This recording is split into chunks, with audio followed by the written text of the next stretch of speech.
اعوذ باللہ من الشیطان الرجیم بسم اللہ الرحمن الرحیم قل من یرزقکم من السماء والارض ام من یملک السمع والابصار ومن یخرج الحی من المیت ویخرج المیت من الحی ومن یدبر الامر فسیقولون اللہ فقل افلا تتقون۔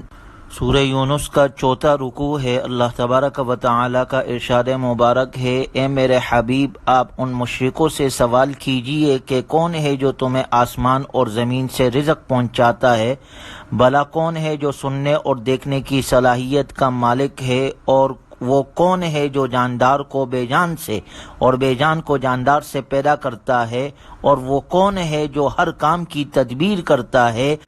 یہ جواب میں ضرور کہیں گے کہ یہ سب کچھ اللہ کرتا ہے، تو آپ ان سے کہیے کہ یہ تسلیم کرنے کے باوجود کیا تم اللہ سے ڈرتے نہیں؟ اے لوگو، یہی اللہ ہے جو تمہارا حقیقی رب ہے۔ حق کے سوا جو کچھ ہے وہ گمراہی ہے، پھر حق کو چھوڑ کر تم باطل کی طرف کہاں الٹے چلے جا رہے ہو؟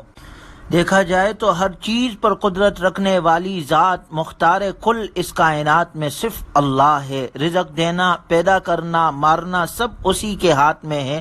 جب پوری کائنات کا نظام اللہ کے دست قدرت میں ہے تو اس کی ربوبیت تسلیم کیے بغیر چارہ نہیں، اور اللہ کی ربوبیت کا اقرار اپنی زبان سے کرنے کے باوجود مشرکین کا شرک کرنا کلی گمراہی ہے۔ جس طرح آج ہمارے معاشرے کے اندر بھی بہت سارے لوگ ایسے پائے جاتے ہیں جو باوجود یہ کہتے ہیں کہ جی پیدا کرنے والا اللہ ہے، رزق دینے والا اللہ ہے اور عزت اللہ دیتا ہے، لیکن اس کے باوجود بھی وہ شرک کرتے ہیں، وہ قبر کو سجدہ کرتے ہیں، وہ شرک کرتے ہیں۔ تو یہی وہ سارے کام تھے جو مشرکین کرتے تھے۔ اس سے اپنے آپ کو بچانا چاہیے۔ رب اللہ ہے، پالنے والا اللہ ہے، رزق دینے والا اللہ ہے، اور نفع اور نقصان دینے والا اللہ ہے۔ اللہ ہی کی عبادت کرنی ہے، اللہ ہی سے مدد مانگنی۔ وما كان هذا القرآن أن يفترى من دون الله ولكن تصديق الذي بين يديه وتفصيل الكتاب لا ريب فيه من رب العالمين أم يقولون افترى قل فأتوا بسورة من مثله۔ ان آیات مبارکہ میں اللہ تبارک و تعالی نے مشرکین کے اس اعتراض کا جواب ذکر کیا ہے جو یہ کہتے تھے کہ نعوذ باللہ آپ علیہ الصلاۃ والسلام اپنی طرف سے بناتے ہیں اور پھر کہتے ہیں یہ اللہ کا کلام ہے۔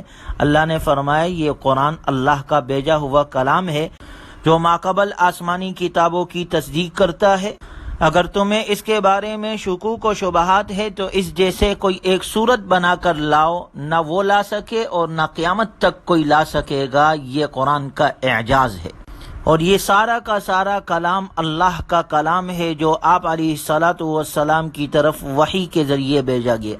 وَيُكَذِّبُوكَ فَقُلْ لِي عَمَلِي وَلَكُمْ عَمَلُكُمْ أَنْتُمْ بَرِيئُونَ مِمَّا أَعْمَلُ وَأَنَا بَرِيءٌ مِمَّا تَعْمَلُونَ۔ اور اے حبیب، اگر یہ کفار آپ کو جھٹلاتے ہی رہے تو آپ ان سے فرما دیجئے کہ میرا عمل میرے لیے اور تمہارا عمل تمہارے لیے، تم میرے عمل کی ذمہ داری سے بری ہو اور میں تمہارے عمل کی جواب دہی سے بری ہوں۔ ان میں سے بعض ایسے ہیں جو طلب حق کے بغیر اگرچہ کان لگا کر آپ کی باتیں سنتے ہیں، مگر کیا آپ بہروں کو سنائیں گے خواہ وہ کچھ سمجھتے ہی نہ ہو؟ یوں ہی ان میں سے بعض بغیر طلب کے ظاہر آپ کی طرف دیکھتے ہیں، تو کیا آپ اندھوں کو راستہ دکھا سکیں گے جبکہ وہ بصیرت سے کام ہی نہیں لیتے؟ حقیقت یہ ہے کہ اللہ لوگوں پر ظلم نہیں کرتا بلکہ لوگ اپنی جانوں پر خود ہی ظلم کرتے ہیں۔ جیسے اس شخص کا سننا ناممکن ہے جو بہرے ہونے کے ساتھ ساتھ دیوانہ بھی ہو، یوں ہی ان لوگوں کو بھی سننے سے کوئی فائدہ نہیں ہوتا جو نہ ہدایت کی طلب رکھتے ہو، نہ معنی سمجھتے ہو، اور نہ ہی کلام کی عظمت ان کے دل میں ہو۔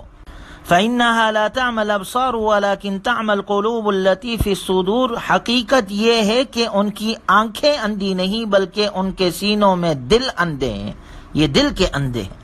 وَيَوْمَ يَحْشُرُهُمْ كَأَن لَّمْ يَلْبَثُوا إِلَّا سَاعَةً مِّنَ النَّهَارِ يَتَعَارَفُونَ بَيْنَهُمْ قَدْ خَسِرَ الَّذِينَ كَذَّبُوا بِلِقَاءِ اللَّهِ وَمَا كَانُوا مُهْتَدِينَ۔ جس دن اللہ ان سب کو محشر میں جمع کرے گا تو انہیں یوں محسوس ہوگا کہ ہم دنیا میں ایک گھڑی سے زیادہ نہیں رہے۔ وہ آپس میں ایک دوسرے کو پہچان لیں گے، اس کے باوجود کوئی کسی کے کام نہیں آ سکے گا۔ حقیقت میں سخت خسارے کا سودا کیا ان لوگوں نے جنہوں نے آخرت میں اللہ کی ملاقات کو جھٹلایا اور جو راہ راست پر نہیں آئے۔